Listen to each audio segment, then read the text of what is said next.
Tuesday evening to you all out there, and welcome into another episode of the Barking Brown Show. I'm Jacob. Mr. Nick Carnes. Casey Kinnaman is on assignment this week, so we will talk to him again next week, or maybe later this week. There might be a case in which we do another episode, but we're brought to you as always by our friends over at SeatGeek.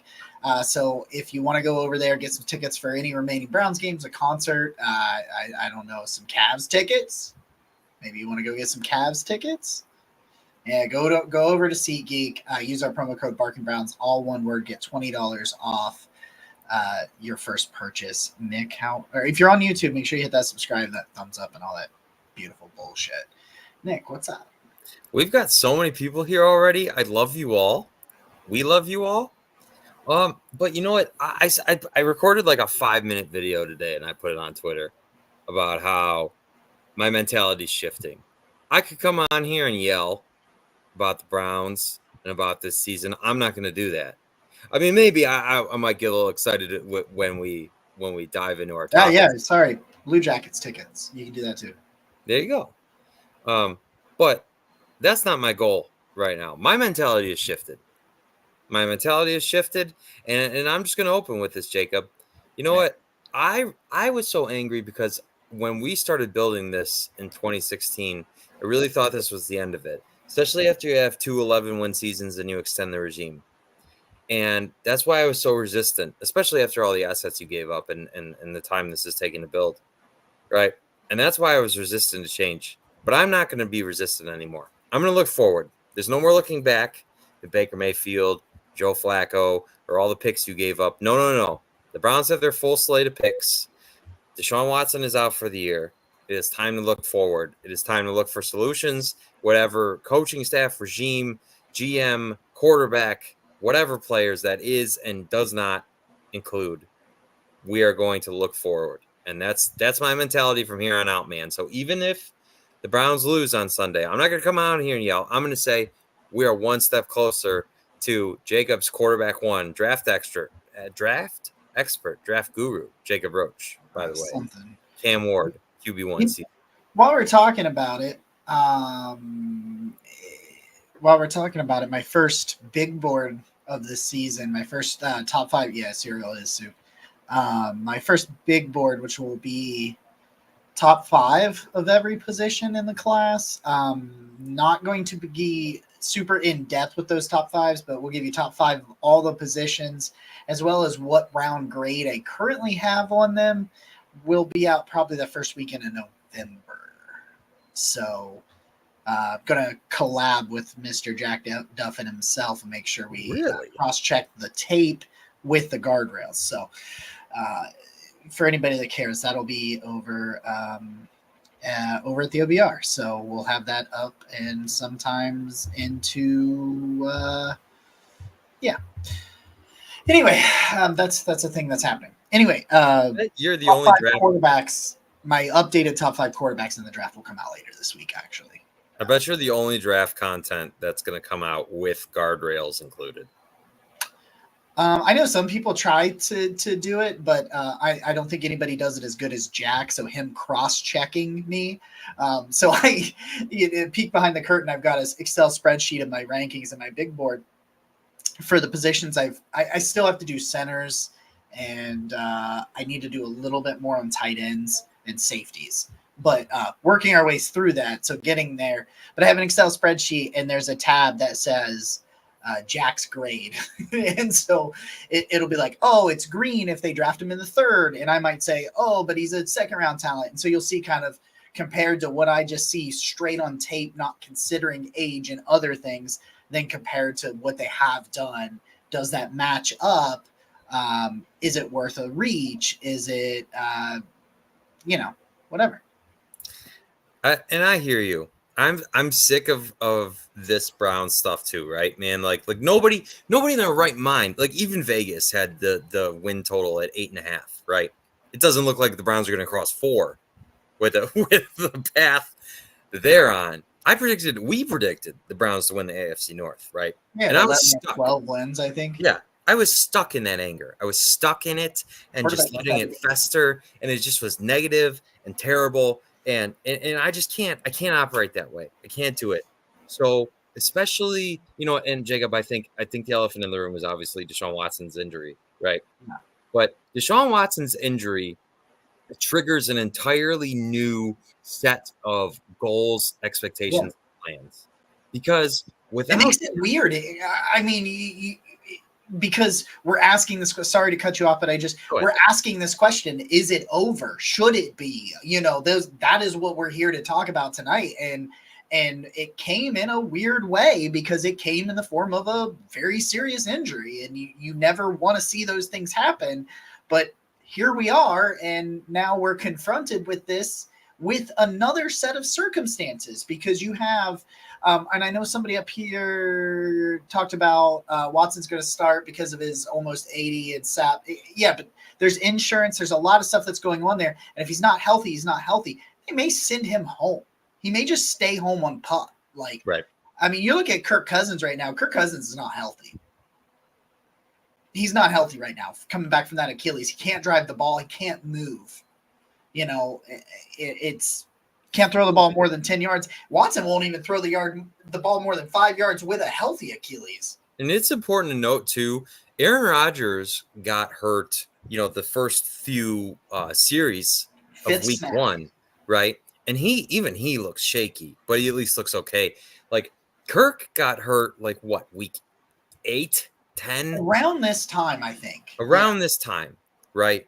So you look at Kirk, and I get not all Achilles injuries are the same, but this is deep enough in the year, especially for a quarterback that thrives as mobility as part of his game. Yep. You look at that and you say, this is probably going to be deep into next season. Like it's not just the end of this year and then Deshaun comes back week 1. I really don't think that's a realistic timeline. No, you just don't know. So one thing I did read, and I don't know if he's gone through with it yet. I don't know when it's scheduled because I know they're trying to get him in there quickly. With an injury like this, they can actually get in there pretty quickly because with a lot of knee injuries, especially like Nick Chubb's was a good example. You have to wait for that swelling to go down before you can do the surgery on some of those things. With the Achilles, as far as what I've been able to read and understand, they can do those procedures a little bit quicker, which of course helps with the recovery. But I did read he is aiming for that same thing that Rodgers did. The sling, speed sling or something. I don't know if he's gone through with that and if he's settled on that, but I did read that he was contemplating that, which it brings up all these questions. We say, is the Watson era over? Should it be over? And then we get points like this. Great point from Serge. 72 million the next 2 hamstrings, what those goals can be. It's such a sudden mind-altering set of circumstances. I push back just a little bit. I push back and say, it'll be really interesting because I think right now, as you're sitting there, you don't know who's running the show next year. And we're going to get into some of that stuff too. We've got all kinds of time to talk about that sort of stuff. So we're just going to talk about everything around Watson and this team moving forward. So I really am glad that you brought this up, Serge, just because I think it's really important. Do you understand how you adjust to that? Your quarterback needs to be on a rookie contract. That's how you adjust to that. You need to get a cost control replacement. Now, that doesn't mean you can't sign a Joe Flacco, Jameis Winston type. I'm not saying one of those guys, but a type, an Andy Dalton even. But, a guy that is a bridge quarterback. That doesn't mean you can't do that. It means if you want to be competitive, you need to draft a young, cost-controlled player, and you need to hit on him. So which is not an easy task. That is not an easy task by any stretch of the imagination, but that's how you offset those things. And luckily, this comes in the year that you get your first round pick back. So if you truly, as an organization, say, this is it with Deshaun Watson, we are going to move on. It didn't work. The injury, the contract, off the field, everything surrounding it, it just didn't work. And honestly, that's where I am. It didn't work. I still, to this day, I know everybody's going to call it the worst trade in NFL history, and it was. But I understand taking that swing. I still understand it. Problem is, there was a reason a guy like that was available. Like, because there was this extra baggage and all that stuff. Because normally a guy like that does not go on the trade block in terms of the player he was before he was a Brown. And so if you're looking at that, you've got to kind of try to figure out where are you going to go. And now you're in a situation where you say, oh crap. You have the first round picks back is what I'm getting at. You have 10 picks right now. You're slotted out 10 picks. And probably more. Yeah, probably. You've got one of your picks sits just outside the top 100, but you have 4 picks in the top 100 as of right now and 1 right outside of it. So you're talking about some really premium players that you can go after. You need to be able to hit on 4 or 5 of your 10 picks this year to try to reload this. But I do think that this is salvageable. I do think you can do a reload and not a complete rebuild. Is there a chance, though, that they blow it all up? And would I be upset with it? I don't know right now because there's a lot going on.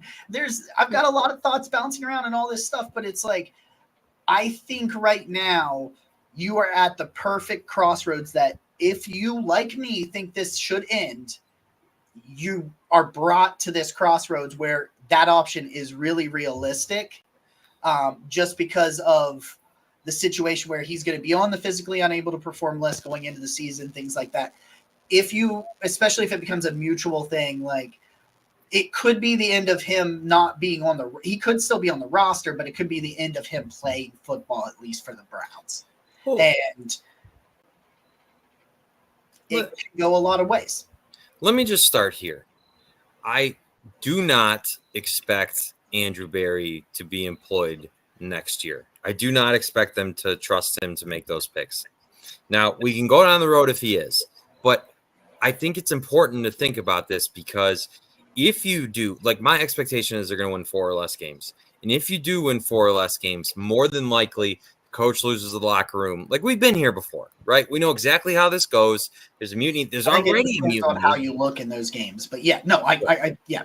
There's already a mutiny going on of players versus fans. Like there's a lot of bad stuff going on that people are not going to want to continue. Okay. But in my opinion, he won't be here. Now, if that's the case, if you do hire a new GM, if you bring in a new regime, they're not tied to Deshaun. Deshaun is absolutely.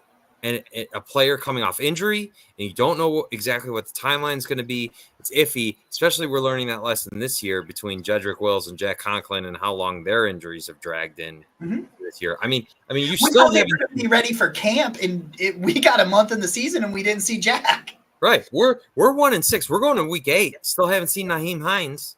Still haven't seen him. You know, but that's neither here nor there.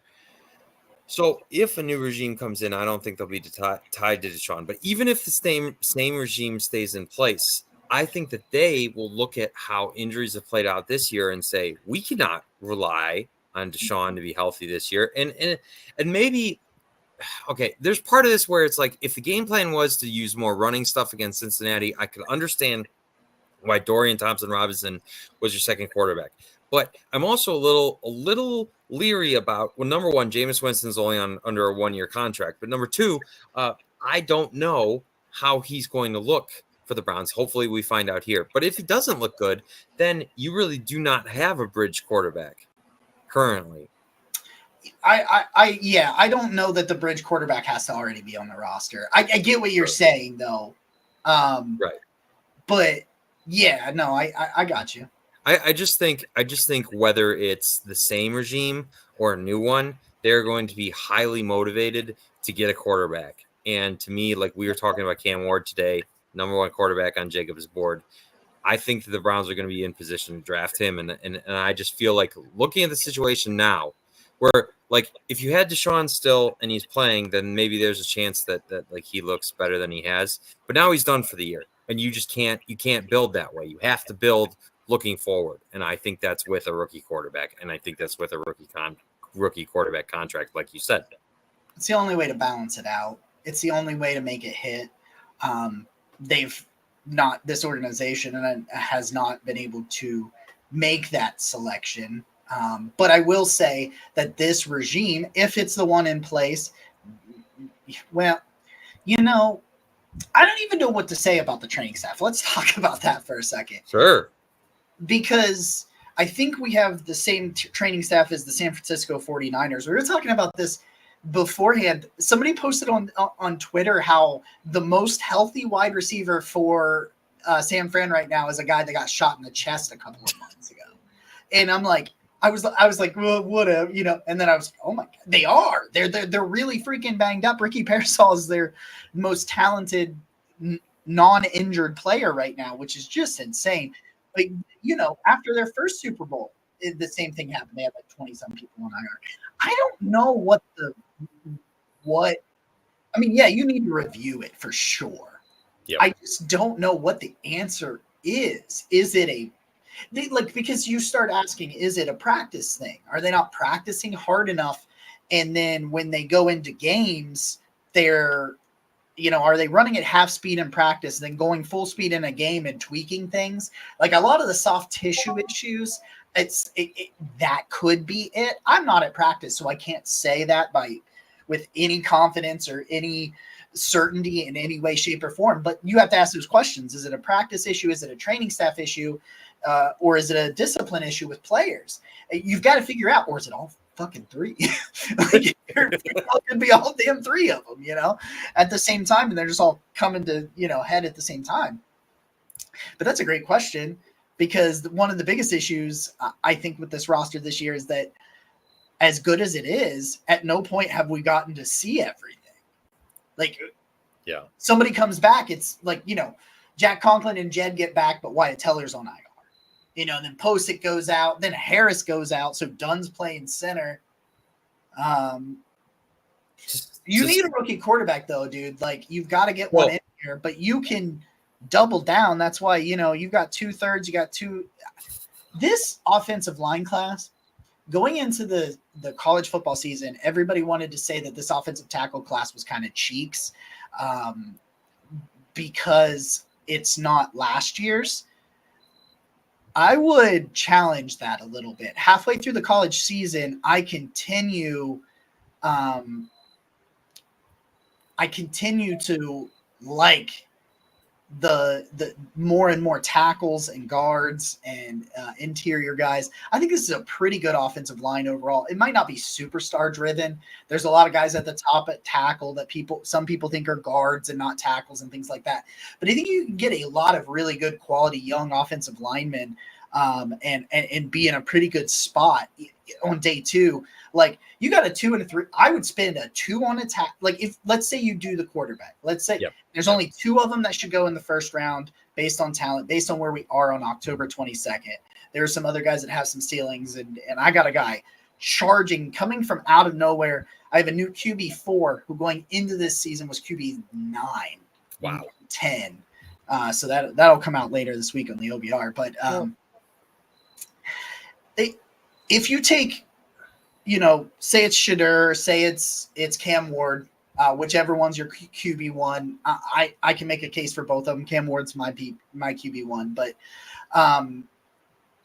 you take one of those two. Yeah. Josh got it right. Yeah, it's Ward or Sanders. Those are your only day 2 guys, day 1 guys. Jacob. And then I go and I take a tackle in round 2, and then one of my 3rd round picks is a guard.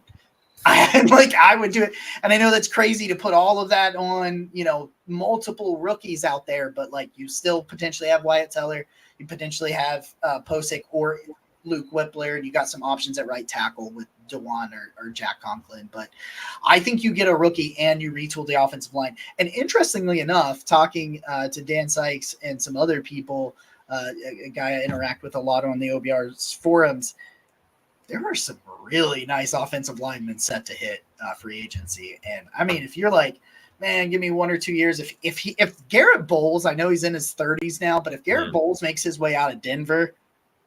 Remember when we were talking about trading for him back in the day? Feels like a lifetime ago. I was going to say, he's a couple years older now, but like, you can do that and take a rookie and then be in a really fun place. Well, okay. So I brought Drew's comments up for this because the whole idea, that we centered the show around is because of Deshaun Watson's injury, the goals, the outlook, the future change, right? And so we're looking forward. We're looking to, I mean, you're a 1-6 football team, right? So we have to look forward.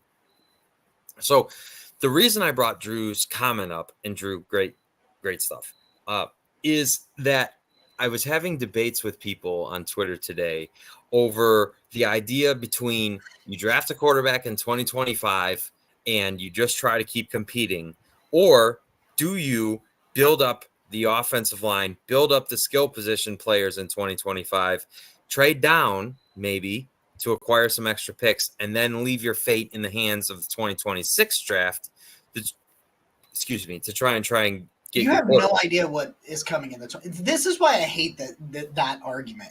You have no idea what the 2026 draft's going to be. Everybody's like, well, it's going to be Arch. Well, Arch just said he's going to play 4 years, so that would be 2027 before he even gets there. So Right. like that automatically poo-poo. What if Arch goes out there and just blows out his knee and never plays again? I'm not wishing anything or predicting or saying anything like that, but you have no idea who's even going to declare, and you don't have no idea. Like Carson Beck coming into this season was QB1, fantastic tape. Go watch that 2023 tape. Awesome. He is in a free fall. I've seen a lot of evaluators put him in round 3.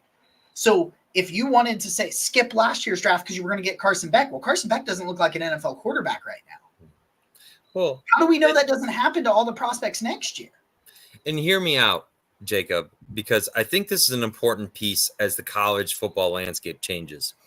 The players that are going to get the most money from NIL are going to be the quarterbacks first, right? Because that's what your whole team's running around. What if you're making, let's just throw out some figures. What if you're making like as this keeps going, like $10 million a year from your NIL deal in college as a quarterback, and you're asking yourself, I'm Arch Manning. Let's say for instance, Arch Manning's making $10 million a year at Texas to play for them. Are you really going to enter the NFL draft and go onto a rookie contract where you're going to make not $10 million a year, right? I don't know exactly what the highest picks, and I think it's somewhere around 5, maybe 6. I don't know. But my point is, NIL is going up and up. And Caleb Williams' deal with the Bears as the number 1 pick is a 4-year, $39 million deal. Okay, so he's making about $10 million a year. Okay, well, let's say NIL, just for the sake of argument, let's say NIL starts to exceed rookie contracts in the NFL, because eventually it's going to, right? There's so much money in college football. It's a highly competitive NIL market. Everybody's trying to pay more and more money to be competitive. Okay, so it's only going to go up, whereas the rookie contracts are very much capped. So you're going to get to a point where these guys in college are making more money per year in college than they will on their NFL rookie contracts. So maybe they're going to play in college for longer. And so my whole point around this is I just think, number one, there's no guarantee, like you said, that these quarterbacks that you want are going to be there in that draft. And number two, there's no guarantee that you're going to pick as high as you're picking right now, because at 1-6, you are on pace to pick in the top 3. You have the number 2 pick right now. Right. And I just don't think, I think especially trading up in the draft is so costly in so many situations. And I don't think the Browns, with the second oldest roster in football, can afford to give up any more assets than they absolutely have to. So to me, I am very much on Team Jacob here, where I'm saying you need to draft a quarterback in this draft when you're picking high, because not only are you starting that process, you're guaranteeing it. And on top of that, it's like Myles Garrett's still 29. David Njoku's still 29. Denzel Ward's still in his late 20s. It's like a lot of these guys from that core that you built starting in 2016 are still here and in an age where they can be elite level contributors. So if there is any chance for this build to really become something, I think it happens by drafting a quarterback this year. And I think Shedeur and Cam are both guys that can play right away. I think you can sit them if you want, if you have a bridge. I mean, you could do one of those things where you have a bridge guy and he just becomes the backup if the quarterback comes in and blows it out of the water. I don't hate taking a day 2 quarterback. I like some of these day 2 quarterbacks, like, and try to develop them with a bridge. So it doesn't have to necessarily be the top one, but if you're going to lean on a rookie to play next year, it has to be in the first round. Like it's got to be a top pick. It's got to be one of these. Right now, you're picking third, so you actually fell. Oh, they fell again? Yeah, they fell to third. Okay.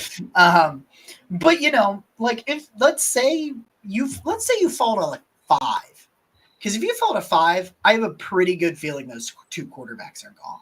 Right. Then, if you're in a situation where you're like, man, I couldn't get one of those quarterbacks, you try to trade up, whatever it is, and you don't know what to do, like, you're like, oh, shit, what am I going to do? Then go ahead and retool the trenches. Just take Will Campbell, take Kelvin Banks, trade back, get some picks, take Josh Simmons. I love Josh Simmons. I'm disgusted that Josh Simmons is done for the year with that knee injury from Ohio State, because I loved him. He was on my top 3 to watch going into the season. Like I've got the receipts. It's on the OBR. And I was like, man, if this dude can just get comfortable and figure out how to use his physical gifts. And all he did was be like, oh, from your lips to my ears, motherfucker. And Josh Simmons goes out there and just was absolutely fantastic. Let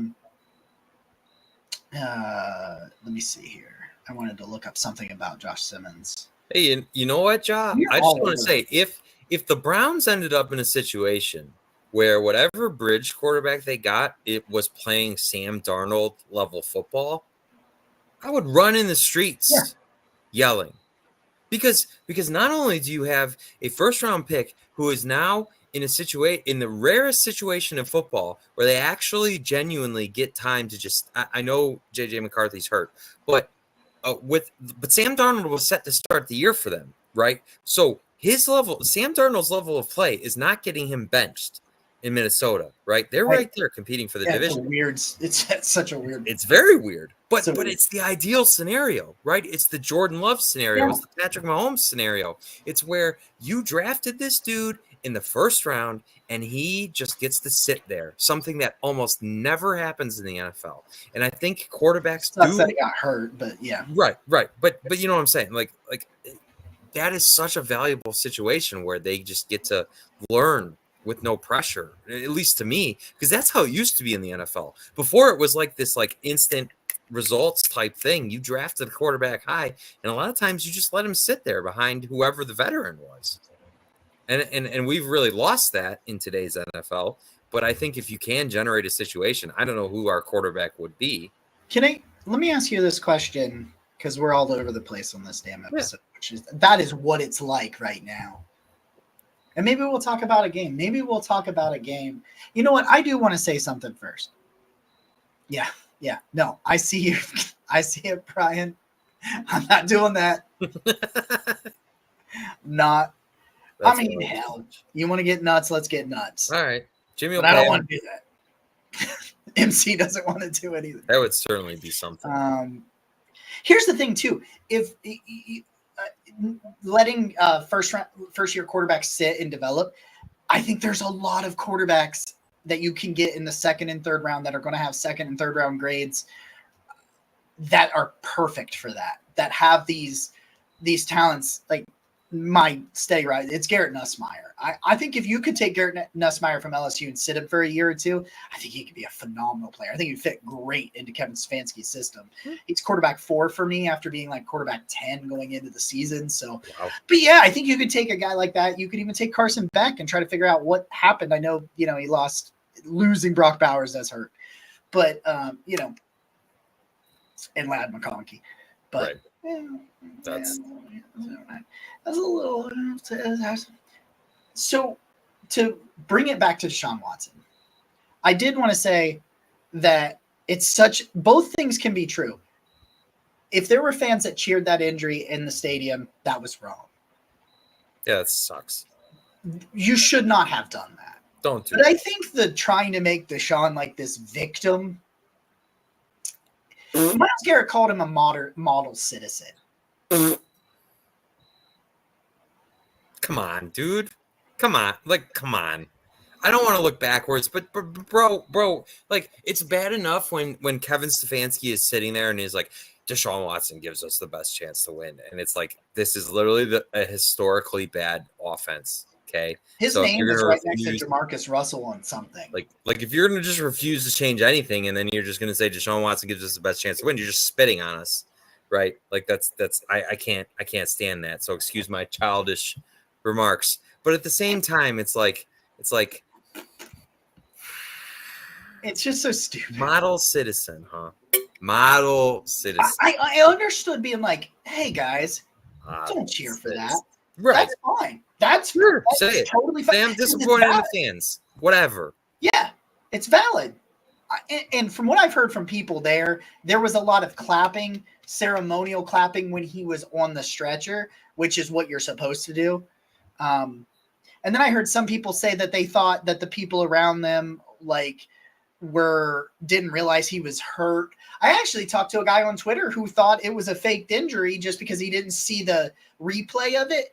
And he's like, oh, he faked that injury because he couldn't take the heat. And I was like, dude, I saw the Achilles. Because when an Achilles pops, you see it pop. And I saw it pop on the replay. And he's like, oh, and he even apologized. Like, I'm so sorry for even saying that. I was frustrated. I didn't see it, blah, blah, blah, blah, blah.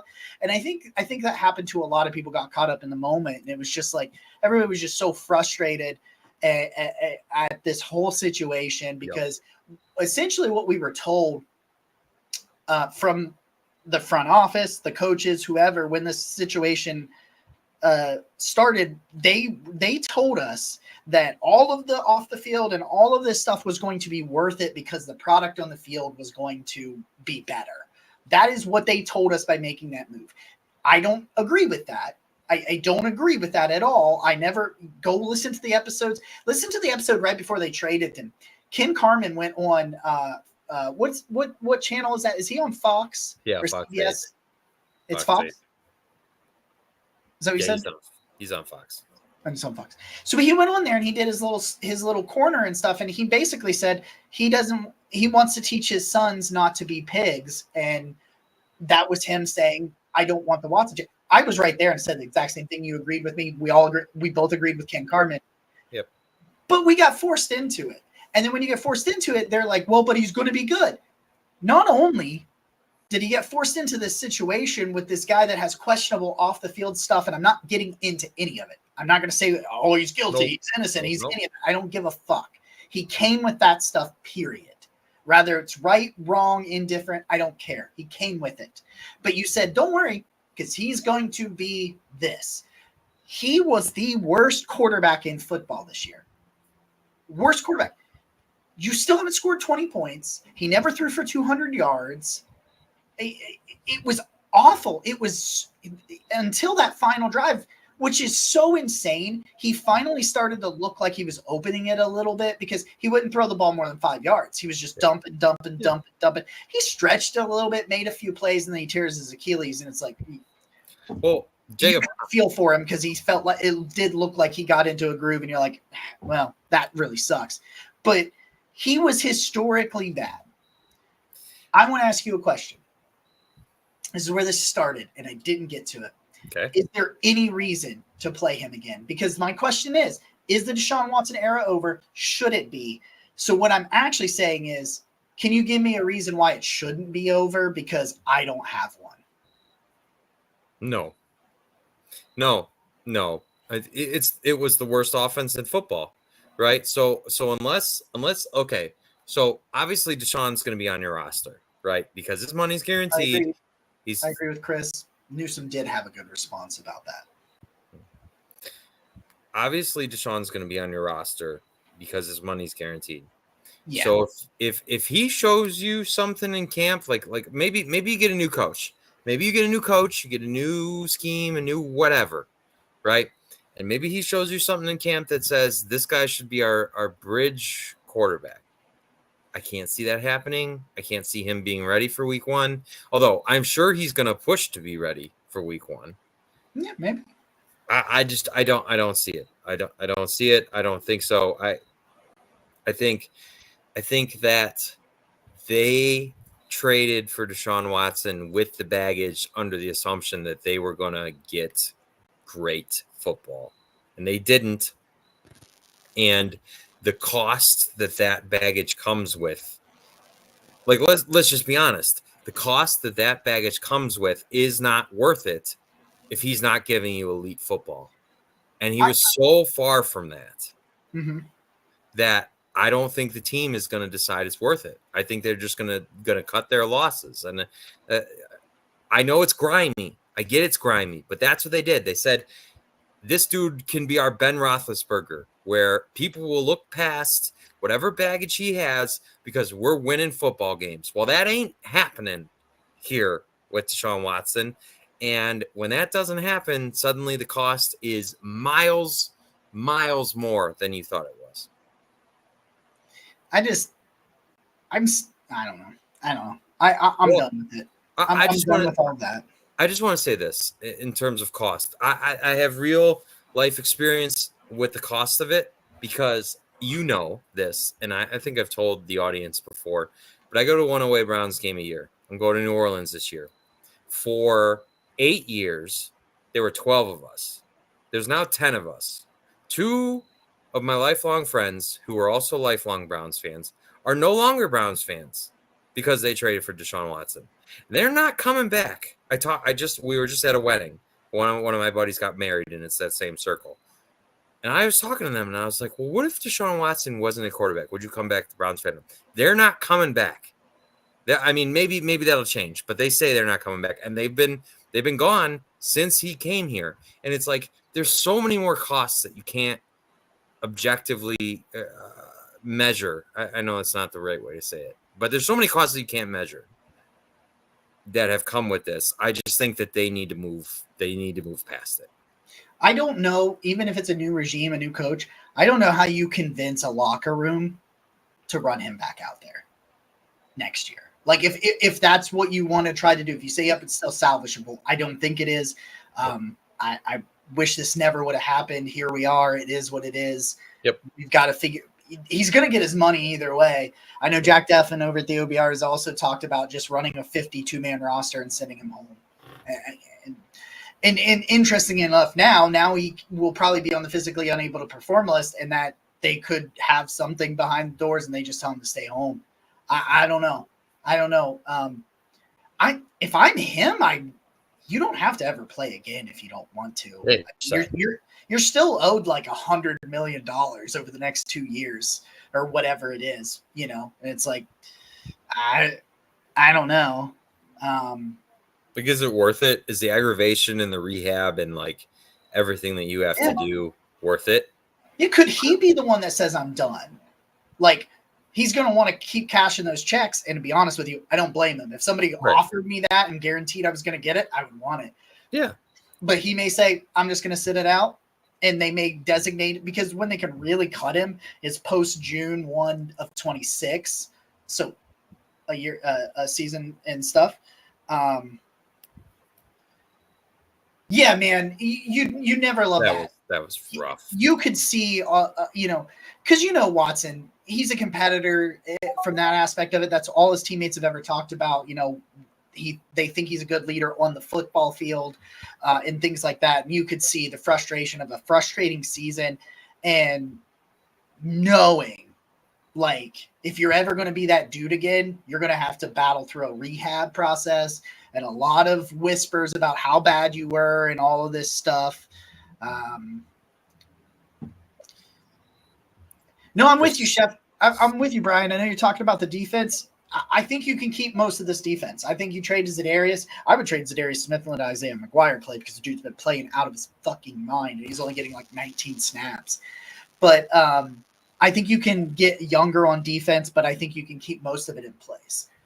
Jordan Hicks is under contract next year. Jameis gets the what? What do we got here?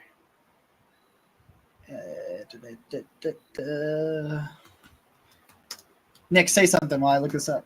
Oh, is it? Well, so what Jacob's looking up is that Jameis being the starter for Sunday might be official. Oh, shit. Is it official? Oh, hold on. We got to call Casey. Oh, boy. Okay. All right. The answers. Let's hope he answers. We got. Do we have some Barking Browns breaking news? Yeah, Oh, baby. Tyron here doing us a service here. Oh, baby.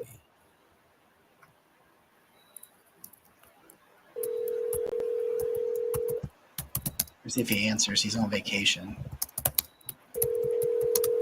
He probably knows. He's not going to answer.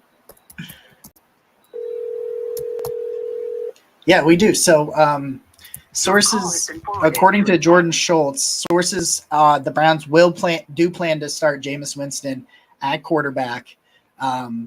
His understanding is that Dorian Thompson-Robinson was Watson's backup on Sunday strictly from a game plan standpoint, which is what Stefanski said, but you can never know for sure. But here it is. Wow. I'm looking for a decent picture of him right now because okay. This is great. This is great stuff. Let's see here. Let's see. Sorry. I'm sorry. It's a, oh God. Oh. I'm so sorry. So yeah, Jameis Winston. Can I tell you a theory that my dad had and that I tried to take credit for because I'm an asshole? Yes. My dad said yesterday, I was talking to him on my way home from work, and he said, "Hey, what if Jameis Winston becomes the new Geno Smith?" Yep. And I'm like, well, that's a whole new ball. I'm not predicting it, man. We'll see. This is when you're really going to find out. Okay, this is what I want to talk about because I want to talk to you about the regime. Hell yeah. I want to talk to you about the coach. And now that we're getting the Jameis confirmation in this moment, that's huge because I think I can really talk about it because I didn't think we were going to be able to talk about it. And I feel like there's a good chance you'll get another pod later in the week. You just might. But you're going to find out how good of a coach Kevin Stefanski is or isn't. Right. Because of this move. Yep. Because we saw Winston a little bit on Sunday. I know he's 5 of 11, but it looked like a competent NFL offense. And if Jerry Jeudy can stop throwing little hissy fits on the sideline and participate, we'll see how that goes. Tillman got 81 yards. That was pretty cool. Yeah.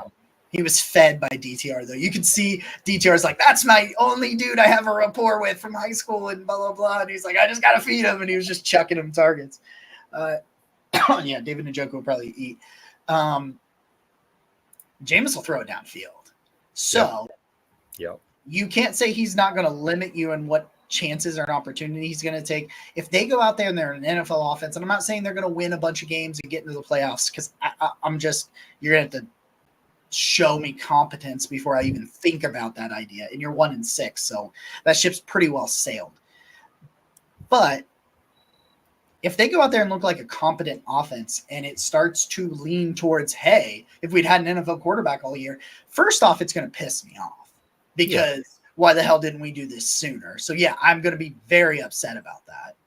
But second, then you start to get me back because right now, after Sunday, and the way they handled everything and just how upset I was and all this other stuff, I was ready to blow it up.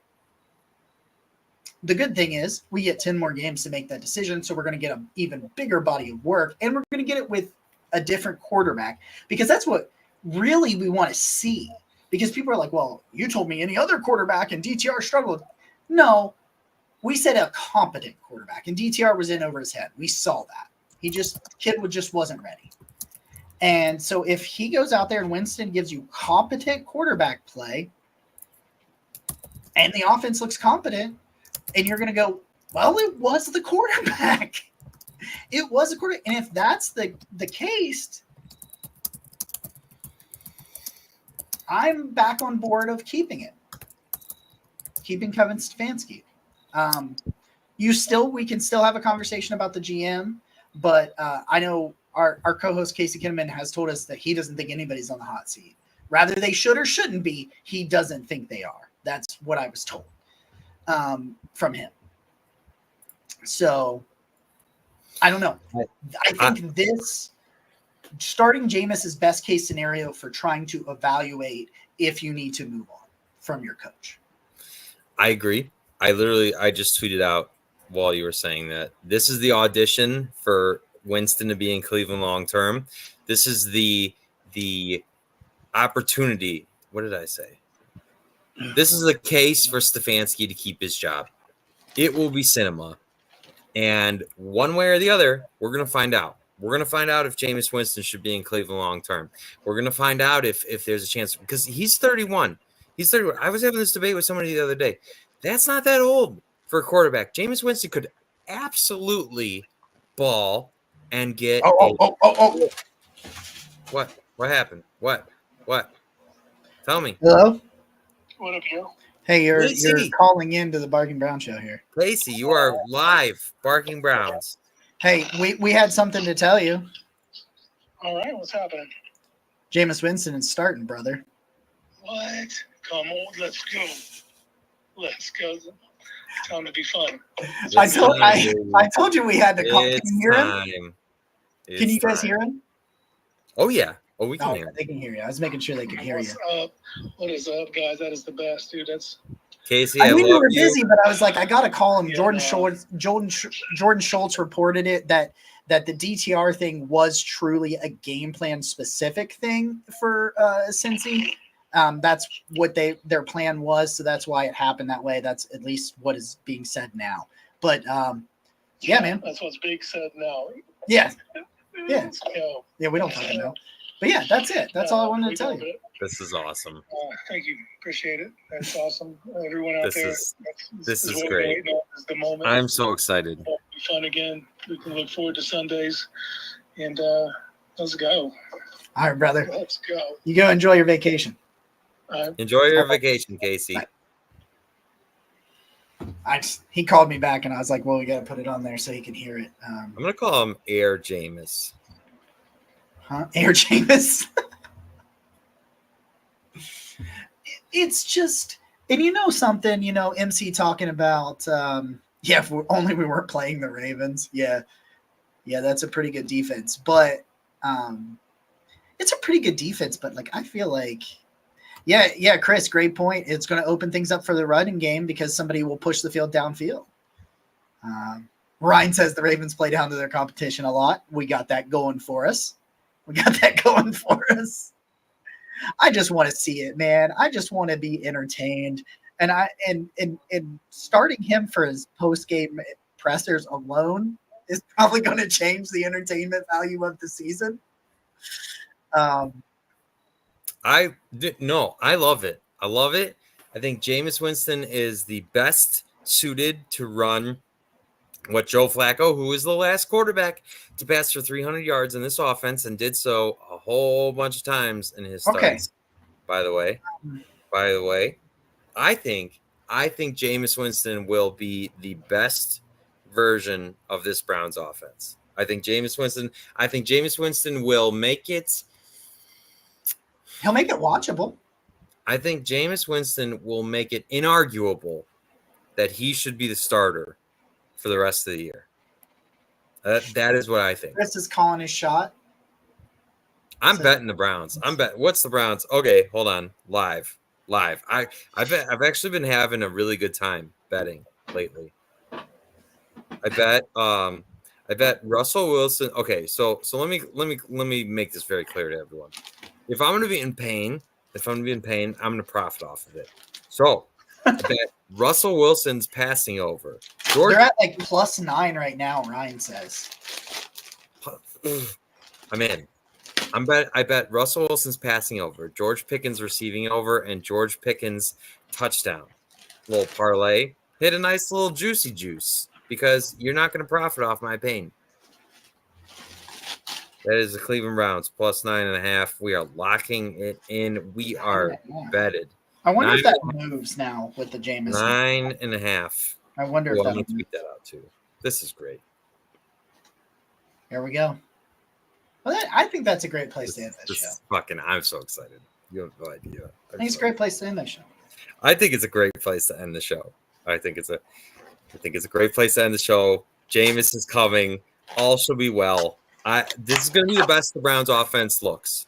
It's going to be the best the Browns offense looks, and it's going to be fun to watch. Because honestly, this is Kevin Stefanski's case to stay the Browns head coach, and I can't wait to see what he does. I can't wait to see what this offense looks like. We're not dead yet, baby. We're not dead yet. Jameis is coming. I don't care, Jacob. We're not dead yet. Nick, Jacob. This is the Jameis Winston era Barking Browns show. Jacob, go Browns.